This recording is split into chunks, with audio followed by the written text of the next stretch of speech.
The metacognitive model of strategic learning is based on extensive research on learning strategies conducted in the late 1980s and 1990s by a number of experts.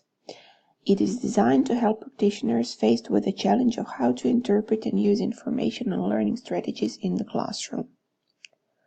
The metacognitive model of strategic learning organizes learning strategies in such a way that they become manageable and helpful to students and teachers.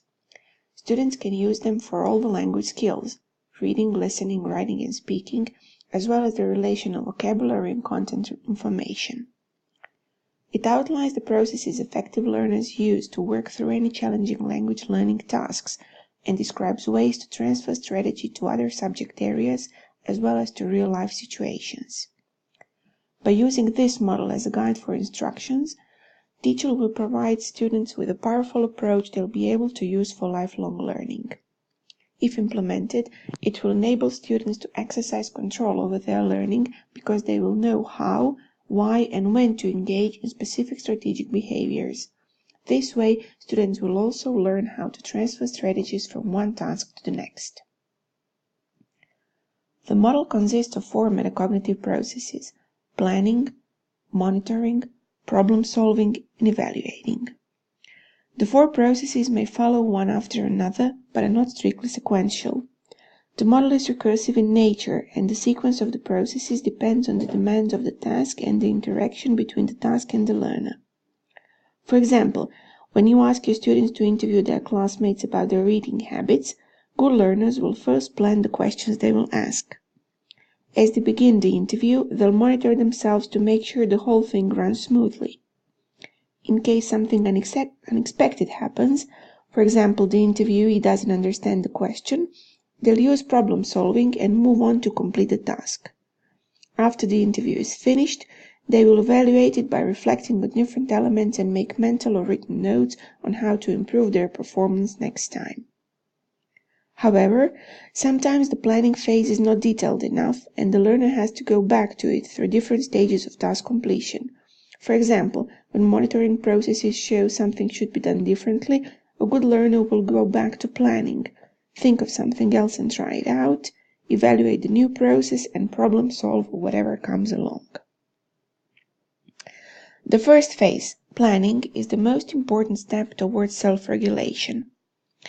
It helps to make sure the task will be done more successfully and guarantees the best possible outcome.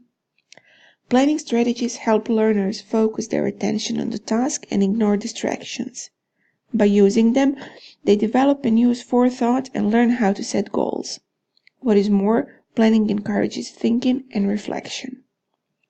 Although planning always comes as a phase 1, the process can be revisited throughout the task whenever it is necessary to rethink the plans to get back on track.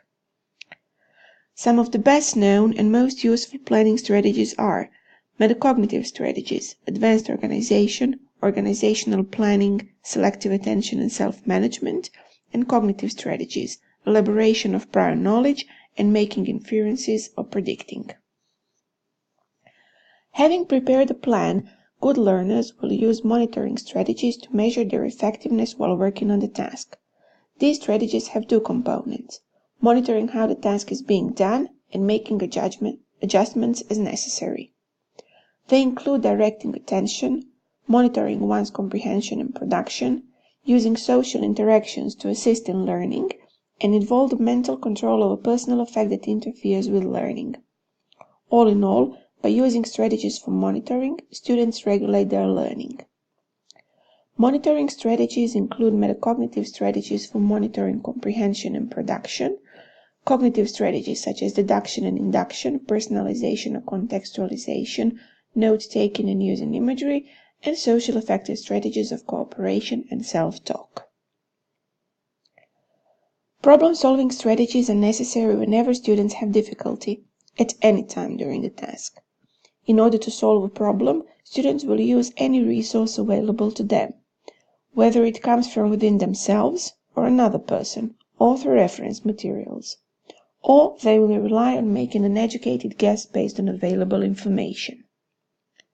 Problem-solving strategies include cognitive strategies, resourcing, making inferences and substitution, and social affective strategy, questioning for clarification. Evaluating strategies allow the students to see if they carried out their plans and to check how well strategies helped. Students evaluate the appropriateness of their predictions and guesses and verify if they met their goals or not. Regardless whether the self-evaluation is positive or negative, students can always learn something from it and make improvements on the next task. Evaluating strategies include cognitive strategy summarizing and metacognitive strategy self-assessment. Students will self-assess themselves to see how well they understood and used the language in the task, and they'll also self-assess the strategies they chose and applied. There are also some other strategies students will use while learning the language, since it includes more than just comprehending and producing information. Students must learn to use grammar and the sound system and to remember information related to social and cultural behaviors, subject matter, and vocabulary. While doing that, students will use a number of strategies: metacognitive, cognitive, and social affective. That is, they will use them if the teacher teaches them and shows them how they can be applied into new situations. Learning strategies and actions are complex behaviors and rarely occur as single instances.